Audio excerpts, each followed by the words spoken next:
Human immune system. Immune system का मतलब जानते हैं आप लोग? आपको पता होगा कि every day we are expose to the large number of infectious agent. आप डेली बहुत ढेर सारे इन्फेक्शियस एजेंट से इंटरेक्ट करते हैं, but however only few of them causes disease. Why? लेकिन उसमें से कुछ ही ऐसे होते हैं जो डिसीज कॉज करते हैं, हमारे रिजल्ट इन डिसीज। वाई? क्योंकि जो हमारा इम्यून सिस्टम होता है वो हमें डिफेंड करता रहता है against most of the foreign agent से। बस कुछ ही ऐसा होता है जो हमारे इम्यून सिस्टम उसके अगेंस्ट डिफेंड नहीं प्रोवाइड कर पाता, एंड इस केस में हमें डिसीज हो जाता है। It is best, it is the system that gives immunity to the body by recognizing and responding and remembering the foreign antigen. See, human immune system क्या होता है? ये सिस्टम होता है जो कि इम्यूनिटी देता है, हमें प्रोटेक्शन देता है by recognizing, responding and remembering the foreign antigen. It play role in allergic reaction. हमारा इम्यून सिस्टम जो होता है एलर्जिक रिएक्शन में इम्पॉर्टेंट रोल को प्ले करता है। Auto immune diseases and organ transplantation. क्या होता है? जो एलर्जिक रिएक्शन होती है, जो हम कहीं जाते हैं तो हमें बहुत ज़्यादा छींक आने लगती है। क्यों? क्योंकि हमारा इम्यून सिस्टम ही है जो हमें उस पर्टिकुलर डैंडर्ड या फिर पोलिंग के अगेंस्ट ये रिस्पॉन्सेस करवा रहा होता है। ऑटो इम्यून डिसीज आप पढ़ेंगे, ऑर्गन ट्रांसप्लांट में, ये सब में हमारे इम्यून सिस्टम का इन्वॉल्वमेंट होता है। It includes the our immune system includes lymphatic organs, tissues, cells and antibiotics. Lymphatic organs को इंक्लूड करता है, और कुछ टिश्यू होते हैं, सेल्स होते हैं एंड एंटीबायोटिक्स होती हैं। आपको डायग्राम दिख रहा होगा, यहाँ पे आपको दिख रहा होगा थाइमस, एक तरीके का ऑर्गन है, लिम्फॉइड ऑर्गन है, दैट इज थाइमस। एंड आपको स्प्लीन दिख रही होगी, ये भी लिम्फॉइड ऑर्गन है। और ये आपको जो ऐसे डॉट डॉट ब्लैक ब्लैक सी यहाँ पे दिख रहे हैं, वो नोड्स हैं, लिम्फ नोड्स। ये क्या है? नोड्स, लिम्फ नोड्स हैं। और आपको ये जो सिस्टम दिख रहा है, तो ये इतना, ये सब लिम्फॉइड सिस्टम है, लिम्फेटिक सिस्टम जिसको आप कहते हैं। हमारी बॉडी में लिम्फेटिक सिस्टम आप कह सकते हैं कि दो मेजर ऑर्गन्स होते हैं। एक तो हमारा होता है बोन मैरो और दूसरा होता है थाइमस। इन दोनों को हम कहते हैं primary lymphoid organ, and other secondary भी होते हैं जो कि अभी हमने डायग्राम में देखा, थाइमस, स्प्लीन, ये सब आपके सेकेंडरी लिम्फॉइड ऑर्गन्स हैं। एंड दीज आर नोड्स, जो आपको डायग्राम में दे, नोड्स हमारी बॉडीज में से स्प्रेड होती हैं लिम्फेटिक सिस्टम में प्ले जगह जगह पर, एंड ये क्या करती हैं? एंटीजेंस को ट्रैप करते हैं और पर्टिकुलर एक्शन लेते हैं उसके अगेंस्ट में। लिम्फॉइड ऑर्गन्स के बारे में पढ़ते हैं। There are organs which where origin and maturation and proliferation of the lymphocyte occurs. lymphoid organs क्या होते हैं? ये वो organs है जिसके अंदर हमारा lymphocytes बनता है, मैच्योर होता है, proliferate होता है। और ये दो टाइप के होते हैं, एक तो प्राइमरी लिम्फॉइड ऑर्गन और दूसरे secondary lymphoid organ. Primary lymphoid organ हमारे दो होते हैं, bone marrow and thymus. The organs where lymphocytes are matured and differentiated to antigen sensitive lymphocytes. It is a two types. See, primary lymphoid organ वो होते हैं जहाँ पे हमारे लिम्फोसाइट्स बनते हैं, मैच्योर होते हैं। आप कह सकते हैं मैच्योर लिम्फोसाइट कौन होते हैं? जो एंटीजन सेंसिटिव हो जाते हैं, जो मतलब एंटीजन के अगेंस्ट सेंसिटिव हो जाए, वही हमारे क्या होते हैं? मैच्योर लिम्फोसाइट्स होते हैं। और ये प्रोसेस कहाँ होती है? प्राइमरी लिम्फॉइड ऑर्गन्स में होती है। हमारे प्राइमरी लिम्फॉइड ऑर्गन कौन से हैं? बोन मैरो पहला है, the site of formation of all blood cells including B and T lymphocytes. See, हमारे लिम्फोसाइट दो टाइप होते हैं, बी लिम्फोसाइट, टी लिम्फोसाइट। जितने भी हमारे लिम्फोसाइट्स होते हैं जो हमारे ब्लड में प्रेजेंट होते हैं, वो बोन मैरो में ही फॉर्मेशन होता है उनका हमारे बोन मैरो में फॉर्मेशन होता है। और दूसरा होता है हमारा प्राइमरी लिम्फॉइड ऑर्गन, क्या? थाइमस। ये बाई लोब्ड ऑर्गन है, seen near the heart, heart के पास होता है, और beneath the breast bone, that is the sternum, sternum के नीचे होता है वो। It is the large during the birth, birth के टाइम में बहुत बड़ा रहता है, but gradually reduces in size and become very small size in puberty, और puberty तक बहुत small size में हो जाता है ये। Immature T lymphocytes from bone marrow is migrated to thymus and matured. See, आपको पता है ना कि जो थाइमस होता है वो अगर बेबी के जब बर्थ होता है तो उसमें बहुत लार्ज होता है, बट जैसे जैसे वो बेबी ग्रो करता है, प्यूबर्टी तक इंक्रीज ग्रो करता है, तो उसका जो थाइमस होता है बहुत स्मॉल साइज को अटेन कर लेता है।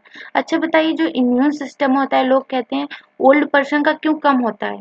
क्योंकि जो थाइमस होता है वो बहुत रिड्यूस्ड होता रहता है, और वहाँ पे जिसकी वजह से ओल्ड पर्सन जो होता है उसका इम्यून सिस्टम कम हो जाता है, और वो डिसीज के लिए बहुत ज़्यादा प्रोन हो जाता है। और जो हमारा टी लिम्फोसाइट होता है वो फॉर्म तो बोन मैरो में होता है, बट फॉर्म होने के बाद वो ट्रांसफर हो जाता है थाइमस में, और थाइमस में ही वो एंटीजन सेंसिटिव बनता है या फिर मैच्योर होता है। और बी लिम्फोसाइट हमारा फॉर्म भी बोन मैरो में होता है, और वो मैच्योर भी किसमें होता है, हमारा बोन मैरो में ही होता है। सेकेंडरी लिम्फोइड ऑर्गन पढ़ते हैं। These organs to which the matured lymphocytes migrate from the primary lymphoid organ and interact with the antigen and then proliferate to become effector cell। Secondary lymphoid organ में हमारा क्या होता है, जो matured lymphocyte हमारे बने हैं, मैच्योर हुए हैं बी बोन मैरो में और थाइमस में, वो माइग्रेट करते हैं कहाँ पर, सेकेंडरी लिम्फोइड ऑर्गन में। और वहाँ पे वो क्या होते हैं, एंटीजन सेकेंडरी लिम्फोइड ऑर्गन में ट्रैप होते हैं, और वहीं पे वो जो लिम्फोसाइट से इंटरेक्ट करते हैं और पर्टिकुलर एक्शन लिया जाता है, और उन्हें क्या उनके ग्रोथ को, माइक्रो ऑर्गेनिज्म की ग्रोथ को प्रिवेंट किया जाता है। और वही उस इन्हीं को क्या कहते हैं, इन्फेक्टर सेल्स भी कहते हैं। Spleen, lymph nodes, tonsils, Peyer's patches, mucosa associated lymphoid tissues that is MALT and appendix, ये सब एग्जांपल हैं किसके, सेकेंडरी लिम्फोइड ऑर्गन्स के। ये जो लिम्फोइड ऑर्गन्स है हमारे, ये सेकेंडरी लिम्फोइड ऑर्गन है। स्प्लीन आपने डायग्राम में देखा था, एंड लिम्फ नोड्स भी देखा था, वो भी सेकेंडरी लिम्फोइड ऑर्गन है। टॉन्सिल्स, आप टॉन्सिल जाते हैं जो हमारे, आप कभी कभी देखते हैं जुकाम होता है तो यहाँ पे हमारे गले के पास में स्वेल हो जाता है ये पार्ट नीचे, एंड सॉलिड स्ट्रक्चर आपको फील होता है, तो वो क्या होता है, टॉन्सिल होता है। एंड पियर्स पैचेस, ये हमारे डाइजेस्टिव सिस्टम में आपने देखा होगा, वो सिस्टम्स होती हैं, pairs patches. Mucosa associated lymphoid tissue malt, ये हमारे यूरोजेनाइटल ट्रैक्ट में, रिस्पिरेटरी ट्रैक्ट में एंड गट में जो म्यूकोशल टिश्यूज होती हैं वहाँ पे माल्ट प्रेजेंट होता है। और अपेंडिक्स आप जानते हैं ये क्या है, हमारा एक तरीके से वेस्टिजियल ऑर्गन है, वो भी सेकेंडरी लिम्फोइड ऑर्गन की तरह फंक्शन करता है। स्प्लीन जो होता है बीन शेप्ड ऑर्गन होता है, देखिए स्प्लीन का शेप्ड बीन होता है, and containing lymphocytes and phagocytes. और लिम्फ स्प्लीन के अंदर दो टाइप के सेल है, lymphocytes and phagocyte. It removes the worn out RBC and microorganisms from blood. It is the reservoir of erythrocytes in fetus।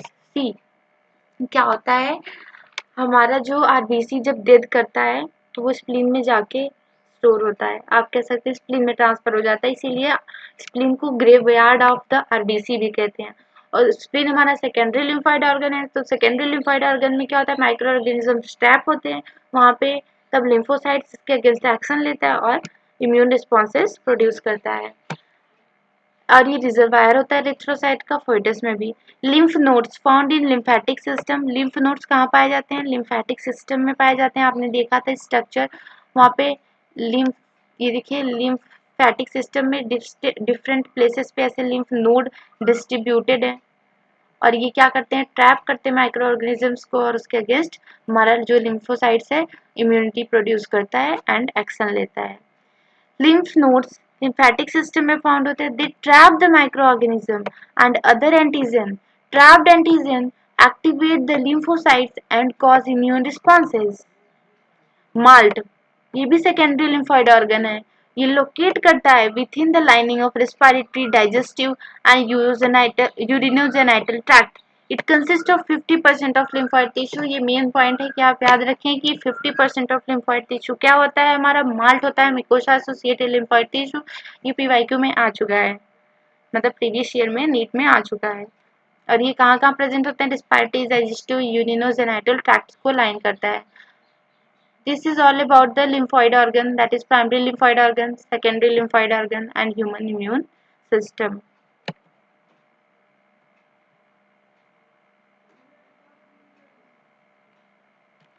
Now let's start immunity, that is protective function that our body perform against diseases. It is the ability of the immune system to fight the pathogen. ये हमारे immune system का ability है जो कि fight करता है pathogen से. हम डेली कितने ढेर सारे पैथोजन से इंटरेक्ट करते हैं, but only few of them cause disease because of our immunity. It is a two type. Immunity दो टाइप होती है, innate immunity and acquired immunity. Innate immunity first पढ़ते हैं, जिसको इनबॉर्न इम्यूनिटी भी कहते हैं. It is a non specific immunity present at the time of birth. It includes 4 type of barrier. See, innate immunity हमारे birth से ही present होता है और ये 4 टाइप्स के होते हैं और ये नॉन स्पेसिफिक होते हैं. मतलब पर्टिकुलर ये नहीं है कि इस पैथोजन के अगेंस्ट ये इम्यूनिटी शो कर रहा है, इसके अगेंस्ट ये नहीं. ये non specific type of immunity होती है, किसी के लिए स्पेसिफिक नहीं है. और ये 4 टाइप में है. उसमें पहला आता है फिजिकल बैरियर. फिजिकल आपको कहते ही मान आ रहा होगा कि ये क्या होगा, फिजिकल प्रोटेक्शन करेगा. लाइक आप स्किन अपनी देख रहे हो, ये फिजिकल बैरियर है. ये पैथोजन बॉडी में एंटर ना करे, उसे भी प्रिवेंट करता है.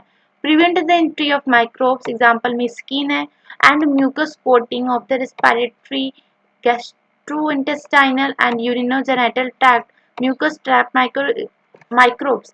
सी, आपने म्यूकोसा एसोसिएटेड लिम्फोइड टिश्यू देखा ना, वो कहाँ प्रेजेंट था, respiratory, gastrointestinal and urinogenital tract. वो फिजिकल बैरियर है एक तरीके से, और वो क्या करता है, प्रिवेंट करता है माइक्रोब्स की एंट्री को. और ये क्या है, इनेट इम्यूनिटी है, मीन्स इनबॉर्न इम्यूनिटी है. Physical physiological barrier, they prevent the growth of microbes. ये भी ग्रोथ ऑफ माइक्रोब्स को प्रिवेंट करता है. और एग्जाम्पल कौन से हैं, like gastric acid, saliva, tear. See, tear जो होता है वो भी क्या होता है, प्रिवेंट करता है माइक्रोब इंटर ना करे माइज से. गैस्ट्रिक एसिड HCl, आपके स्टमक में गैस्ट्रिक एसिड का सेक्रेशन होता है HCl का, वो भी माइक्रोब्स जो फूड के थ्रू जाते हैं उनको प्रिवेंट करता है. सलाइवा आप देखते होंगे, वो भी प्रिवेंट करता है माइक्रोब्स की ग्रोथ को. और next is cellular barrier. Cellular barrier में आते हैं फैगोसाइट्स लाइक WBC. फैगोसाइट्स मतलब जो फैगोसाइटोसिस करके माइक्रोब्स को प्रिवेंट करे एंट्री करने से. फैगोसाइट्स में आता है WBC है. WBC में आप PMNL, that is polymorpho nuclear leukocytes, और neutrophils, monocytes and natural killer cells, ये सब क्या है, WBC है, जो कि फैगोसाइट्स हैं. और मैक्रोफेजेस, ये भी हमारा क्या है, फैगोसाइट्स है. Cytokinin barrier, virus infected cells secrete cytokinin protein called interferon. जो वायरस से इन्फेक्टेड सेल्स होते हैं हमारे बॉडी में, वो जैसे एक सेल हो गया, उस पर वायरस ने अटैक किया, वो इन्फेक्टेड हो गया, तो वो सेल क्या करता है, रिलीज करता है प्रोटीन, उसको साइटोकाइनिन कहते हैं, या फिर आप कहते हैं इंटरफेरॉन कहते हैं. और वो प्रोटेक्ट करता है हमारी बॉडी को, मतलब हमारे जो सेल रिलीज किया वो अदर नॉन इन्फेक्टेड सेल को प्रिवेंट करेगा कि वो वहाँ पे फर्दर वायलेंट इन्फेक्शन ना हो. तो ये 4 टाइप के हमारे क्या हैं, इनेट इम्यूनिटी है, बैरियर्स हैं जो हमारे बॉडी में बर्थ के टाइम में ही प्रेजेंट होते हैं. एक्वायर्ड इम्यूनिटी, नाम से पता चल रहा है, एडॉप्टिव इम्यूनिटी इसको कहते हैं, जो हम अपने लाइफ टाइम में एक्वायर करें. ये क्या होता है, पैथोजन स्पेसिफिक होता है and develop during life time. Life time मतलब हमारे बर्थ से ही नहीं प्रेजेंट होता है, ये हमारे लाइफ टाइम में डेवलप होता है. It is characterised by memory. During first encounter of the pathogen the body produces primary response which is low intensity, and a second encounter of the same pathogen causes the secondary response or anamnestic response is high intensity. See, होता क्या है, जब हमारी body में first time microbes inter करते हैं तो हमारी बॉडी उसके अगेंस्ट रिस्पॉन्स प्रोड्यूस करती है, उसको कहते हैं प्राइमरी रिस्पॉन्स, जो कि लो इंटेंसिटी का होता है. बट जब फर्स्ट टाइम हो गया और वही माइक्रोब्स सेकेंड टाइम्स जब हमारी बॉडी में इंक्रीज करेगी, तो हमारी बॉडी में ऑलरेडी मेमोरी सेल्स होती हैं, तो और वो रिस्पॉन्स प्रोड्यूस करती हैं और वो वेरी हाई इंटेंसिटी का होता है, उसी को एनामनेस्टिक रिस्पॉन्स कहते हैं. Primary and secondary immune responses are carried out with the B lymphocytes B cell and T lymphocytes T cell. जो प्राइमरी और सेकेंडरी रिस्पॉन्सेज की जा रही हैं वो हमारी बॉडी में कौन सी सेल्स करती हैं, तो लिम्फोसाइट्स सेल्स करती हैं, और दोनों लिम्फोसाइट सेल बी सेल भी और टी सेल भी. बी लिम्फोसाइट्स, अब देखते हैं कि बी लिम्फोसाइट टी लिम्फोसाइट्स अलग कैसे हैं, उनका फंक्शन क्या है. बी लिम्फोसाइट प्रोड्यूस करती हैं एंटीबायोटिक्स को. They are protein to fight the pathogen. See, produce करती है बी लिम्फोसाइट, क्या प्रोड्यूस करती है? एंटीबायोटिक्स। और एंटीबायोटिक्स होते क्या है? एंटीबायोटिक्स प्रोटीन है जो कि फाइट करते हैं पैथोजन के अगेंस्ट।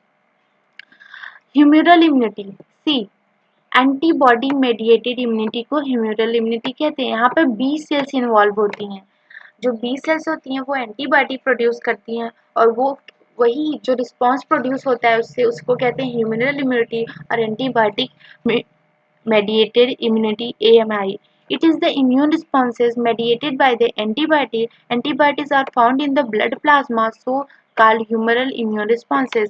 और एंटीबायोटिक कहाँ पाई जाती हैं? ब्लड प्लाज्मा में, क्योंकि जो ल्यूकोसाइट्स हैं, ये लिम्फोसाइट्स हैं, बी सेल डी सेल, ये प्रोड्यूस कर बी सेल जब प्रोड्यूस करती हैं एंटीबायोटिक्स को, वो तो प्लाज्मा में रिलीज करती हैं, और प्लाज्मा में ही क्या होता है, ये रिस्पॉन्स प्रोड्यूस होता है, इसलिए इसको क्या कहते हैं? ह्यूमरल इम्यून रिस्पॉन्स भी कहते हैं। और सेकेंड टाइप आता है हमारा सेल मेडिएटेड इम्यूनिटी या फिर सेल मेडिएटेड रिस्पॉन्स, सीएमआई भी कहते हैं। And it is the response mediated by the T lymphocytes. अभी हमने ह्यूमरल इम्यूनिटी पढ़ा, वो बी लिम्फोसाइट मेडिएटेड था क्योंकि वो एंटीबॉडी मेडिएटेड था। ये हमारा टी लिम्फोसाइट मेडिएटेड है, या फिर टी सेल आप कह दें। The body is differentiate, the body can differentiate self and non-self, and the CMI causes graft rejection. See, हमें क्या होता है जब हमारे बॉडी में ग्राफ्ट ट्रांसप्लांट किए जाते हैं, लाइक किसी का किडनी फेल हो गया तो किडनी ट्रांसप्लांटेशन होता है, उसमें क्या होता है हमारी बॉडी ना कभी कभी क्या रिजेक्ट हो जाती है, कहते हैं किडनी रिजेक्ट हो गया, ग्राफ्ट रिजेक्ट हो गया। वैसा क्यों होता है? क्योंकि टी सेल रिस्पॉन्सिबल है उसके लिए।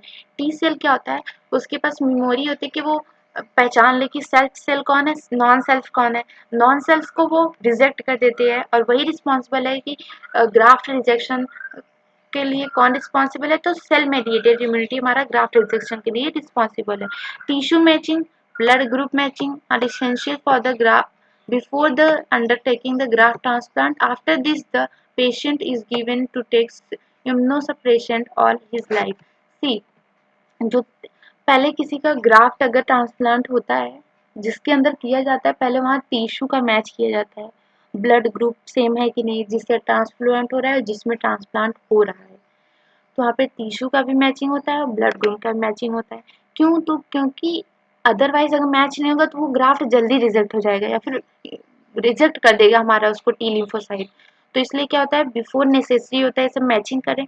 और ऐसा ही नहीं बल्कि पेशेंट को पूरी लाइफ टाइम के इम्यून सप्रेसेंट एजेंट लिया जाता है, जिससे हमारा इम्यून सिस्टम सप्रेस हो और हमारा टी सेल जो होता है वो इजिली उसको क्या डिस्टिंग्विश ना कर पाए अपनी नॉन सेल्फ की तरह, और उसे रिजेक्ट ना कर दे। इसलिए लाइफ टाइम के लिए क्या लिया जाता है, इम्यूनोसप्रेसिव एजेंट लिया जाता है अगर वहाँ पे ग्राफ्ट ट्रांसप्लांट हुआ है तो।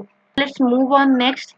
अभी हम पढ़ेंगे types of acquired immunity. Acquired immunity के टाइप्स हमने क्या कहते हैं, इनेट इम्यूनिटी के टाइप पढ़े थे, 4 टाइप्स के बैरियर थे। अब एक्वायर्ड इम्यूनिटी में 2 टाइप होते हैं, एक एक्टिव इम्यूनिटी होता है, एक पैसिव एक्वायर्ड इम्यूनिटी होता है। एक्टिव इम्यूनिटी क्या होता है? First, it is the immunity in which the antibodies are produced in a host body when the host is exposed to the antigen. That is, example, living or dead microbes or other protein. It is slow. See, active immunity में क्या होता है, हमारी body में अगर कोई microbes inter किया, चाहे वो माइक्रोब इंटर करे या फिर डेड माइक्रोब इंटर करे या फिर उसका कोई प्रोटीन इंटर करे, तो हमारी बॉडी उसके अगेंस्ट एंटीबॉडी प्रोड्यूस करती है। मतलब उस पर्टिकुलर एंटीजेंस के लिए एंटीबॉडीज हमारी बॉडी प्रोड्यूस करती है, और उसी रिस्पॉन्स को क्या कहते हैं, एक्टिव इम्यूनिटी कहते हैं। और एक्टिव इम्यूनिटी स्लो प्रोसेस है, और ये 2 टाइप के होते हैं। एक तो नेचुरल एक्टिव इम्यूनिटी होती है, एक आर्टिफिशियल एक्टिव इम्यूनिटी होता है। नेचुरल एक्टिव इम्यूनिटी क्या होता है? It is developed during the natural infection of the microbes. Natural active immunity कब डेवलप होती है? जब कोई नेचुरली माइक्रोब हमारे बॉडी में एंटर किया और उसके अगेंस्ट जो हमारा इम्यून सिस्टम वर्क किया, वो नेचुरल एक्टिव इम्यूनिटी होगी। और आर्टिफिशियल एक्टिव इम्यूनिटी क्या होगा? ये हम क्या करते हैं, इंजेक्शन के थ्रू माइक्रोब्स को डी लैबोरेटरी जानबूझकर ड्यूरिंग इम्यूनाइजेशन जब इंटर करवाते हैं। इम्यूनाइजेशन प्रोसेस अभी आप पढ़ेंगे, वहाँ पे क्या होता है, आप जब जानबूझ के माइक्रोब्स को या फिर उस माइक्रोब्स की प्रोटीन को या फिर डेड माइक्रोब्स को अपनी बॉडी में इंटर करवाते हैं, जिसकी वजह से हमारी बॉडी क्या होता है, रिस्पॉन्स प्रोड्यूस करती है, उसी को कहते हैं artificial active immunity. And passive immunity is the second type of acquired immunity. इसमें क्या होता है, here readymade antibiotics are given directly to the body. अभी यहाँ इसमें क्या होता है, डायरेक्टली हम क्या कहते हैं, रेडीमेड एंटीबायोटिक दे देते हैं बॉडी में। लाइक ये आप देखेंगे सीरियसली जब कोई ड्रेडेड डिसीज लाइक आपको टिटेनस, टिटेनस में क्या होता है कि डायरेक्टली हम इंजेक्शन से एंटीबायोटिक देते हैं, क्योंकि वो बहुत ड्रेडेड डिसीज है, वहाँ पे इन्फेक्शन बहुत तेजी से फैलता है और हमारा एक्टिव इम्यूनिटी जो होता है वो स्लो प्रोसेस है। तो टिटेनस को प्रिवेंट करने के लिए हम passive immunity that is the readymade antibiotics देते हैं। और यही सेम प्रोसेस होता है इंसेक्ट, सॉरी स्नेक, जब स्नेक हमें बाइट करता है वो उसका जो टॉक्सिन होता है बहुत जल्दी से बॉडी में फैलता है एंड इट में cause the death of the person, इसलिए वहाँ पे हम क्या कहते हैं, रेडीमेड एंटीबॉडीज देते हैं जो कि अगेंस्ट स्नेक के विनोम के अगेंस्ट वर्क करता है। तो वो भी क्या हुआ, पैसिव इम्यूनिटी हुआ। पैसिव इम्यूनिटी दो टाइप्स के हैं, एक तो नेचुरल पैसिव इम्यूनिटी होता है, आर्टिफिशियल पैसिव इम्यूनिटी होता है। Natural passive immunity means antibodies IgG from mother to placenta to fetus। See वो नेचुरल प्रोसेस हो रहा है। अगर जो फीटस मदर के वॉर्म में डेवलप कर रहा है तो मदर से प्लेसेंटा के थ्रू फीटस में आईजीजी ट्रांसपोर्ट होती है, वो क्या एक तरह का नेचुरल पैसिव इम्यूनिटी है। एकदम सेम प्रोसेस होता है जब मदर अपने बेबी को फीड कराती है तो इनिशियल फेज ऑफ जो मिल्क निकलता है उसे कोलोस्ट्रम कहते हैं, जो कि लुविस होता है और उसमें आईजीए एंटीबॉडी प्रेजेंट होती है जो कि इन्फेंट में ट्रांसपोर्ट होती है। तो ये भी क्या एग्जांपल हुआ नेचुरल पैसिव इम्यूनिटी का। मतलब आर्टिफिशियली ये बॉडी में नेचुरली ये मदर से फीटस में जा रहा है तो ये नेचुरल पैसिव इम्यूनिटी हुआ, और ये डायरेक्टली एंटीबॉडीज जा रहा है इसलिए वो पैसिव इम्यूनिटी के अंदर आया। एंड आर्टिफिशियल पैसिव इम्यूनिटी में क्या होता है, हम इंजेक्शन के थ्रू या फिर डायरेक्टली पर्सन को इंजेक्ट करते हैं एंटीबायोटिक्स। इसमें आता है हमारे एंटी टिटेनस सीरम एटीएस जिसको कहते हैं। आप देखे होंगे एटीएस को फ्रीज वगैरह में रखा जाता है जब पर्सन को किसी को चोट लग जाती है किसी आयरन से, तो वहाँ पे टिटेनस होने के चांसेस बहुत स्पीड रहते हैं। टिटेनस बहुत ड्रेडेड डिसीज है, तो वहाँ पे एटीएस दिया जाता है पेरेंट्स को, जो कि क्या है, रेडीमेड एंटीबॉडी है। और वो क्या हुआ, ये रिस्पॉन्स किस में आता है, आर्टिफिशियल पैसिव इम्यूनिटी में आता है। और एकदम सेम जब हम कोई भी मेडिसिन लेते हैं एंटीबॉडीज, वो भी हमारा आर्टिफिशियल एंटीबायोटिक्स लेते हैं ना, वो भी आर्टिफिशियल पैसिव इम्यूनिटी में आता है। बट इम्यूनाइजेशन वहाँ पे हम एंटीबॉडीज नहीं लेते हैं, एंटीबॉडीज नहीं लेते हैं, वहाँ पे एंटीजन को इंजेक्ट करते हैं। तो हमारे जो इम्यूनाइजेशन प्रोसेस है वो हमारा एक्टिव इम्यूनिटी में आता है। नाउ इम्यूनाइजेशन को पढ़ते हैं। It is based on the memory of the immune responses. It is two type. ये किस पे बेस्ड होता है, ये किस प्रिंसिपल पे वर्क करता है, तो ये memory of the passive immunity. हम डी लेबोरेटरी जानबूझ के जब इंजेक्शन से एंटीबॉडीज को बॉडी में इंटर करवाते हैं तो वहाँ पे एक्टिव इम्यूनिटी प्रोड्यूस होता है। और वो एक्टिव इम्यूनिटी क्या होता है, स्लो होता है, बट वहाँ पे memory cells, memory T cells का फॉर्मेशन होता है, जिससे जब वो आर्टिफिशियल मीन्स नेचुरल जब अगेन जब दूसरी बार हमें वो इन्फेक्शन होता है, नेचुरली जब होता है, तो anamnestic means high intensified response produce होता है, उसको हम कहते हैं तब high intensified, that is the anamnestic response. An anamnestic response, a an, okay. Active immunization, that is vaccination. In this, a preparation of the vaccine, that is antigenic protein of pathogen or inactivated pathogen, is introduced into the body. It is result in the development of the antibodies. See, हम क्या करते हैं इसमें, antigen को protein, antigen या फिर antigen के protein या फिर इनएक्टिवेटेड पैथोजन को बॉडी में इंटर करवाते हैं, जिसकी वजह से क्या होता है, उसके अगेंस्ट हमारी बॉडी एंटीबॉडीज प्रोड्यूस करती है। वही क्या है, एक्टिव इम्यूनाइजेशन है। ड्यूरिंग एक्चुअल इन्फेक्शन, फिर जब एक्चुअल इन्फेक्शन होने लगता है, एंटीबॉडीज न्यूट्रलाइजेज द एंटीजन, तो हमारी जो बॉडी में एंटीबॉडीज प्रोड्यूस हुई हैं वो न्यूट्रलाइज कर देती है एंटीजन को। The vaccine also generate the memory B cell T cell, they recognize the pathogen quickly. वही मैंने बताया कि जब हम डिलिबरेटली जानबूझ के एंटीजन को इंजेक्ट कर रहे हैं तो वहाँ उस टाइम पे memory B cell T cell produce होती हैं, जो कि एक्चुअल इन्फेक्शन के टाइम पर antibodies, large amount of antibodies को प्रोड्यूस करती हैं और जो कि न्यूट्रलाइज कर देती हैं एंटीजन को। सम एग्जांपल है, पोलियो वैक्सीन आपने देखा होगा, लगता है hepatitis B vaccine, D PT vaccine. Vaccines are produced during the DNA recombinant using DNA recombinant technology. अब तो डीएनए रिकम्बिनेंट टेक्नोलॉजीज के थ्रू भी वैक्सीन का प्रोडक्शन हो रहा है, लाइक हिपेटाइटिस बी वैक्सीन जो कि प्रोड्यूस्ड होता है फ्रॉम ईस्ट से थ्रू डीएनए रिकम्बिनेंट टेक्नोलॉजीज। तो ये क्या है, एक्टिव इम्यूनाइजेशन या फिर वैक्सीनेशन। अब मूव करते हैं हम लोग पैसिव इम्यूनाइजेशन की तरफ। Passive immunization it is the direct injection of the pre formed antibiotics और antitoxin. It is required for quick immune responses. See passive immunization में क्या होता है, इसमें हम डायरेक्टली एंटीबॉडीज या फिर एंटीटॉक्सिन को बॉडी में इंजेक्ट करते हैं, और ये कब रिक्वायर्ड होता है, जब हमें क्विक इम्यून रिस्पॉन्सेज के रिक्वायरमेंट होती है। That is example immunization against tetanus के टाइम पे एंड स्नेक विनोम, जब हमें स्नेक बाइट करता है या फिर टिटनेस के लिए हमें क्या होता है, क्विक इम्यून रिस्पांस की नीड होती है, क्योंकि ये बॉडी इसके जो ये स्नेक विनोम और टिटेनस के जो केमिकल्स है वो बॉडी में बहुत जल्दी स्प्रेड होते हैं और पर्सन की डेथ भी कॉज कर सकते हैं। इसलिए हमें वहाँ पे एक्टिव इम्यूनिटी की ज़रूरत नहीं होती है, वहाँ पे हमें पैसिव इम्यूनाइजेशन की ज़रूरत होती है, that is quick immune responses. इसीलिए हम प्री फॉर्म्ड एंटीबॉडीज या फिर प्री फॉर्म्ड एंटीटॉक्सिन का यूज़ करते हैं। इसी को क्या कहते हैं, पैसिव इम्यूनाइजेशन कहते हैं।